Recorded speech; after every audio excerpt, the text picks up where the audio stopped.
So today has been a pretty crazy day for crypto. Earlier throughout the day, there was such an Ethereum pump that kind of caught the market by surprise that many people thought that this was where the move was starting to happen, where Ethereum finally went for a redemption and all the altcoins would follow. But of course, every single time Ethereum goes for a little bit of good, a smack in the face happens straight after. Just quickly scrolling through, the last hour has been positive for Onyx coin, but really, that's the only coin in the entire list that is up. And I guess over the past 24 hours, really, it is mostly right back down again. If we were to take a look a few hours ago, you would not expect it like this, because back then it looked just so beautiful, with Ethereum going as high as, let's take a little bit of a look, going as high as 34.50, depending on which exchange. And you can see it's just been free falling over, it's actually been more than an hour. Right now it's basically 11 Dubai time, and it started falling at around 8:30 or 8 o'clock, as you can see right here. But at the same time, gold, for example, it's funny, but gold we measure on such longer time scales that it looks quite different. So gold, for example, has also just hit a new all-time high, up 40% in just 12 months. And if we do not care that much about gold, because I kind of don't, maybe it's also nice to know that the man behind Bitcoin, no, not really. I mean, MicroStrategy, a company that's been primarily known for buying more Bitcoin, is again raising more money to most likely again buy more Bitcoin. MicroStrategy announces pricing of its Strike preferred stock, offering and upsizing the deal from $250 million to $584 million. Absolutely massive, the amount of money that they're putting in to buy more Bitcoin, just crazy. I'd say it's quite interesting still that their stock offering was so heavily oversubscribed still, by nearly 3x. And there was actually something quite funny that happened today. The co-founder of Ethereum, 𝗕𝗪𝗏𝗏𝗏, he basically shared a little update on his portfolio because Udi, if you do not know, he's a very well-known, let's just call it Bitcoin guy. He basically said, if you're in crypto and you don't have at least 10% of your portfolio in Bitcoin, I can't help you. It should be like 70%, but if you don't even have at least 10%, I literally cannot help you. And to some extent, I'd say it's nice to have a percentage in Bitcoin, but I very much disagree with this statement. The reason I disagree is because if you've got $300 to your name, for example, I mean, Bitcoin will probably do you well over a long period of time, but I kind of feel as if you might as well just try your luck with altcoins and skip Bitcoin altogether. If you have significant forms of money and it's more about protecting it and still having a good return, I'd probably go more towards Bitcoin because it's less volatile than most alts. But generally speaking, I don't agree with this rule of thumb when it comes to 10%. And even the co-founder of Ethereum said, you know what? I'm under 10% in Bitcoin, but then again, I'm under 10% in anything that's not ETH because, well, yeah, why would you hold Bitcoin if ETH is your thing, which also does make sense. And for a lot of people, I kind of understand why you wouldn't go fully into Bitcoin because we all know Bitcoin will thrive, Bitcoin will survive, but it's not going to make you the most amount of money. Most likely it'll be somewhere else. And I even think that for the most part, a 2x or a 3x long on Bitcoin is still actually better than holding it. But even besides that, right now as it currently stands, we kind of feel as if the altcoin season is upon us. And you know what that means, right? It basically means that whatever we've seen right now has been pretty wild, sure. But really, when you start looking at the numbers, this is others versus Bitcoin. Really, we haven't actually seen that much yet. Bitcoin has still been king throughout the last, let's call it years. And at some point that shifts over. It might not be today, but I'm just saying it basically is starting to get to an area where a redemption or a change of the current ongoing trend seems due. And we basically see that in the form of Bitcoin being bought less and altcoins being bought more, or rather people selling off their Bitcoin to buy alts. Or even if we do not state that, then it's just the massive funds buying a lot of Bitcoin, sure, but generally speaking, the massive populace that comes on in the populace.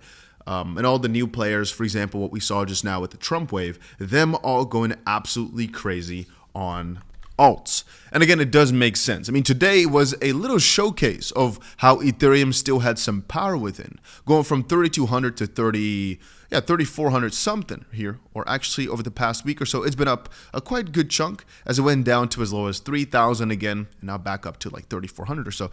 The reason this is so important is because Ethereum has been so boring lately, but we always have these old outdated ideas that Bitcoin goes first, then Ethereum goes, which right now seems to have been replaced by Solana, and then all the other coins go. But if Ethereum never goes, then when do the other coins start to flow and go crazy, right?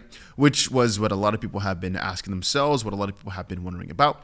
But right now, if we're taking a look at all the other altcoins versus Bitcoin, then it becomes quite clear. This is again QNT, for example, versus Bitcoin. Or if I quickly go back a few steps, we probably have ourselves, here we go. This is XRP versus the dollar. I wanted to say we probably have somewhere XRP versus Bitcoin as well. Just to quickly showcase, if I go back a couple steps, seems to be a lot of steps that I have to go back here. But I want to quickly showcase that for the most part, a lot of these coins, here we go, XRP versus Bitcoin, and before that we had XLM versus Bitcoin, look quite similar, where they've only been going down really over the past few years. And the redemption rally, the crazy rally, still for the most part has not started, which is why I call altcoins so undervalued. Really, for a good while here, I've been calling them extremely undervalued. For the reason that if you compare them to Bitcoin, they haven't really done much yet. Even though XRP is close to an all-time high, even though that coin, all those coins you can mention have been doing well, but relatively actually not that much. And so from that angle, when Udi here said, hey, if you don't have actually like got 10% of your money in Bitcoin, you're kind of stupid, basically. To some extent, you know, his investment thesis, if we just purely look at it from a gain perspective, was quite strong because it did work out to be one of the best ways to make money in the crypto market throughout the last few years, right? Just straight up looking at the numbers, Bitcoin has been one of the best starting from January 2021 on forward, right? Or sorry, I should call it from the top of the 2021 bull market up to now. Basically in the altcoin season, which started in January 2021, basically, and potentially right now for the next, I'm going to say year or so, you basically usually have about 50 weeks of down, so about a year of down in the traditional I would call it crypto market, not necessarily versus Bitcoin. You basically have a year of down, 70 weeks of good up, slow but sure, mostly Bitcoin, and then 70 weeks of craziness, out of which I'm going to say 30 to 50 weeks is the actual altcoin season part, but most likely significantly less. I mean, right now it seems there's going to be a year of good, but that doesn't need to mean that every single altcoin, even in the top, does better, or rather, it doesn't necessarily mean that every single altcoin at the bottom does better. What I mean with that is, usually at the start, when this dominance switches over, it is the bigger altcoins taking up some of the gains, but I'm thinking that maybe those are too old of a theories, because the amount of people that have entered crypto throughout the last year, especially since last cycle, it's so significant that I'm thinking the paradigm has shifted.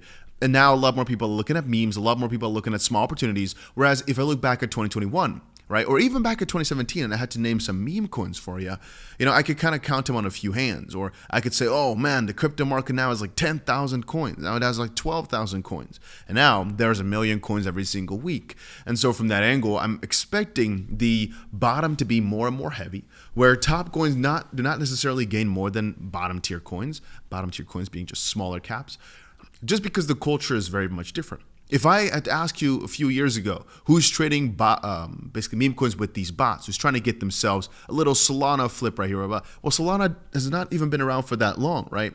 All these cheap flips are kind of new. I mean, things were cheap before, depending on which chain you used. For example, the Binance Smart Chain. But right now, it seems that all the meme coin activity, for example, is on Solana, which, like I said, hasn't even been around for that long. And so whenever you incorporate that into your bull market thesis, you're kind of completely changing it up as well, because that used to be such a small coin. Rather, I guess it wasn't really actually small even when it started, but it wasn't around for that long. So if all these coins in the top right now are all new, they don't necessarily follow the previous rules, and it sparks the question, will the previous bull markets really repeat themselves in the way in which we expect? But my counter to that is, as it currently stands, right, just looking at the market right now, a very, very important thing to watch out for is the fact that most likely the real redemption is coming quite soon. It doesn't necessarily have to be tomorrow to next week or whatever. But again, I keep describing the exact same thing, mostly because if you start looking at the numbers, you start looking at the graph, you start looking and thinking, hey, you know what? Generally speaking, this line has been slowly but surely moving up, which basically means that altcoins over time are taking more and more of Bitcoin's share, and basically the bottoms are less deep. But in the past also, it tends to increase itself throughout this period as well. Again, looking at all the others versus Bitcoin. Now again, even somebody quoted saying, would make sense if the alt market wasn't so damn diluted with meme coins. And you don't even have to hold that much confidence in this random person's chart, all right? This is not the most important thing to realize. It's actually more along the lines of if you really start thinking about it, then it does make sense for a drastic shift in Bitcoin dominance. I mean, if we're just going to take a look right now at the dominance throughout, let's just look at all, right? Or this is back to 2014. What you indeed start to see, oh, let's quickly show it in a bit of a better light. I see now that we're lagging a little bit. Regardless, when taking a look at it like this, here you go. Now you can see that basically there is a certain trend to be spotted. You know, basically slow down, crazy chop over this period again, slow down, crazy chop. And now, slowly but surely, it's again, Bitcoin's dominance been moving up throughout a very long amount of time. This has basically been the, let's call it bottom for Bitcoin's price. And from there on forward, you can see that Bitcoin in terms of dominance has also been going up slowly but surely since that bottom was hit. And now again, we're basically due at some point, hopefully shortly, for yet another chopping session. And that ultimately would basically mean that our alts gain more money into them, which could of course be pretty damn nice, because there's way more gains to be made with altcoins than Bitcoin, which is why I disagree with the guy's theory from just now. But obviously, for most people, this is not a bad thing to say, you know? I wouldn't say you're lost. I would just say you're satisfied with lesser gains. But then again, I do believe Bitcoin will do well, which is why I'm saying, hey, it's all okay. But I do believe more in altcoins, the ones that I've usually covered on the channel. But yeah, that's about it. Make sure you put that notification bell on so you never miss out on another video or when something crazy happens. And that's it for right now.